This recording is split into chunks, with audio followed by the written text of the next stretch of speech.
Selam dostlar. Ha boshqa bir ayber kelib ketdi. Mana narsaga totar boshqirt ham boshqa millatlarda xotini o'ris или eri o'ris bo'lsa, bizni xalq ularning tilida so'zlashga matasha. Narsaga ular bizni tilni yodlamaysan. Mana shu fikr hozir boshimga kelib ketdi. Necha semyalar bilasiz? Qirg'izda, Qorag'iz. Qo'yda birarsi xotin, o'ris xotin или o'ris er bizni tilda so'zlasha. Millionga 1% bo'larga может, milliardga 1% bo'larga может.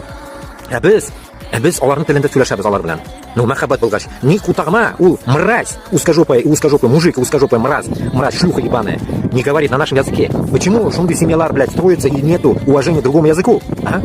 В чем же проблема? Думаете, проблема у узкожопых? Нет. Проблема наша. Мы даем волю этому. Туганлар, мы даем этому слабинку. Где вы такой видели, допустим, во Франции или в Норвегии или где-нибудь, блядь, чтобы другой мужик, допустим, женился и он не заговорит на французском? Он тоже должен говорить на французском. Примерно так. А у нас все наоборот. Почему так? Почему так? Вот интересно. Почему их язык, блядь, возвышается перед нашим? Потому что мы даем волю. Мы прощаем, блядь. Поэтому нет нашему языку уважения. Башкир татар тилина нет уважения.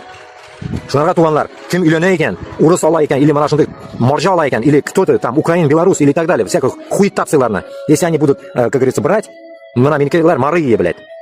Birinchisin sigib o'rgatayim tatar tilini. Ikkinchisin ulgurmadim. Begaz yashadik. Shunaqa tuganlar. Кто женится, выходит, прям принудительно заставляйте учить татар и башкир tilin. Принудительно. Вот эта мысль мне прям реально сейчас пришла. Почему никто об этом не высказывается? Почему нет таких высказываний?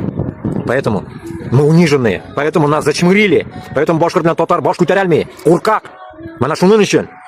Поэтому призываю всех жениться только на своей нации. Хоть я сам косячник. И я прошу это все.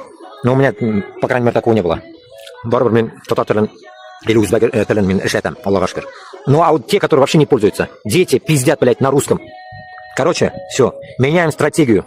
Все, что, блядь, говорили нахуй на нашем языке, решили отъебать, трахнуть узкожопую, значит, пусть она заговорит на татарском или башкир тілінде. Все, задача ясна всем, поставлена. Не умеете нахуй жить, блядь, по-татарски или по-башкирски. Нахуй не женитесь на таких. Не выходите замуж за пидоров узкожопых. Давай, алга.